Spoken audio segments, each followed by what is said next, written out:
los cargos que habían en contra y las acusaciones de Osama Bin Laden las quitó, las removió. ¿Por qué?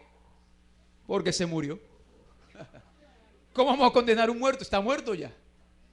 Por eso, hermanos, ninguna condenación hay. Ya no hay acusaciones. Ya Satanás no lo puede señalar, porque usted termina tirando y enterrando sus pecados, sus culpas. Usted muere al viejo hombre.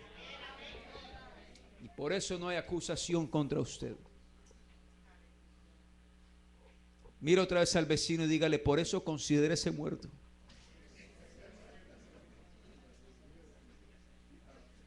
Si usted hoy fuese a un cementerio y le tira piedras a un muerto ahí, usted lo insulta, usted le dice, bueno, claro, supongamos, usted insulta al muerto, usted le tira tierra al muerto, ¿qué le va a decir el muerto? Nada. No le va a decir, ni siquiera lo va a asustar. Los muertos no saben nada.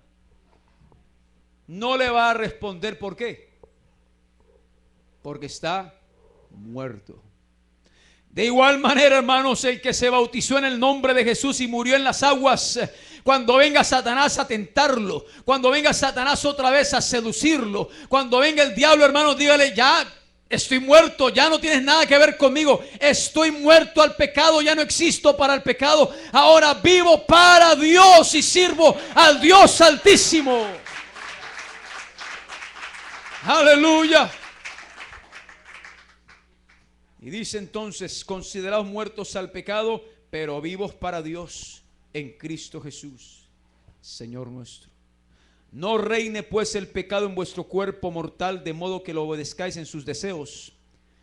Ni tampoco presentéis vuestros miembros al pecado como instrumentos de iniquidad, porque ahora usted le pertenece a Cristo. Él lo compró con su sangre. Usted no es suyo, usted es de Cristo. Sino presentaos vosotros mismos a Dios como vivos de entre los muertos, y vuestros miembros del cuerpo a Dios como instrumentos de justicia, porque el pecado no se enseñoreará de vosotros, pues no estáis bajo la ley que nos condenaba, sino bajo la gracia de Dios que nos salva gratuitamente. Qué buena noticia.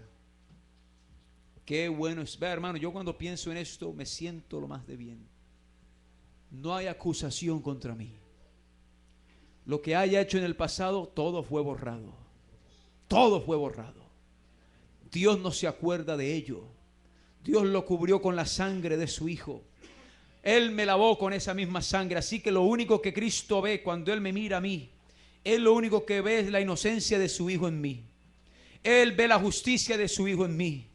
Y cuando Él vio a su Hijo en la cruz, Él vio los pecados míos en su Hijo. Él vio mis culpas en su Hijo. Por eso, hermanos, hay que entender la experiencia del Calvario. Mucha gente no entiende por qué Él dijo: Padre, perdónalos porque no saben lo que hacen. Mucha gente no entiende por qué Él dijo: Padre, ¿por qué me has abandonado? Hermano, lo que estaba pasando en el Calvario era una cosa muy dramática, exageradamente dramática.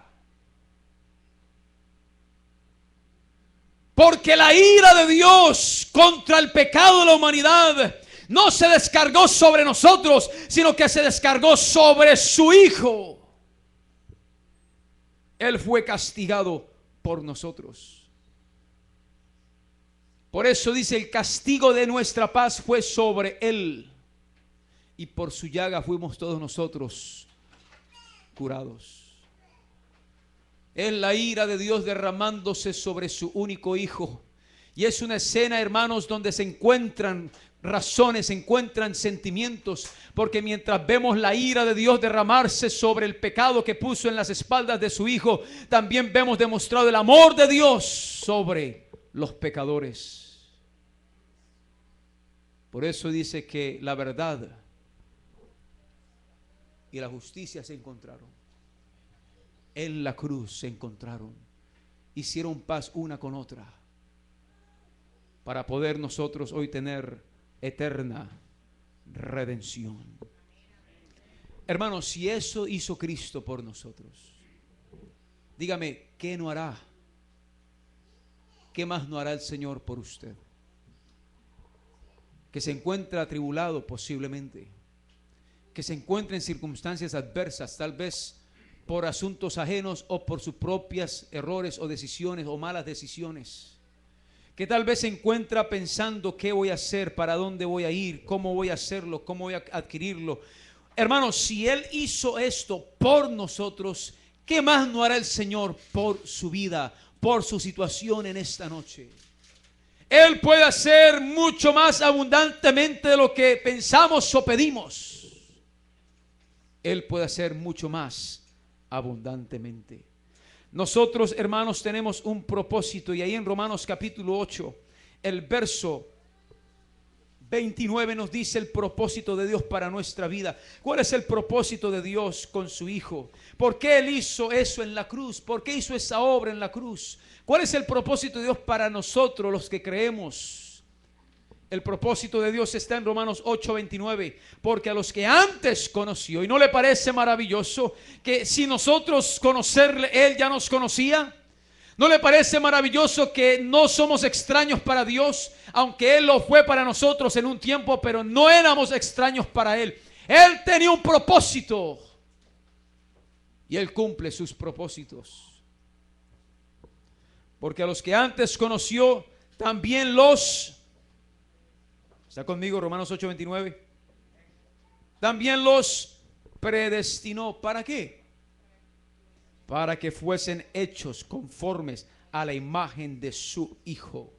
El propósito de Dios con nosotros es llevarnos al nivel de Cristo. El propósito de Dios con nosotros es que tengamos la mente de Cristo, devolvernos la imagen que perdimos, devolvernos el carácter de Dios en nosotros, devolvernos la vida eterna que perdimos en el Edén, devolvernos las bendiciones eternas que Adán perdió en el Edén, devolvernos el señorío que Dios le dio a Adán en el Edén, devolvernos la libertad, devolvernos la verdadera paz y felicidad. Ese es el propósito de Dios.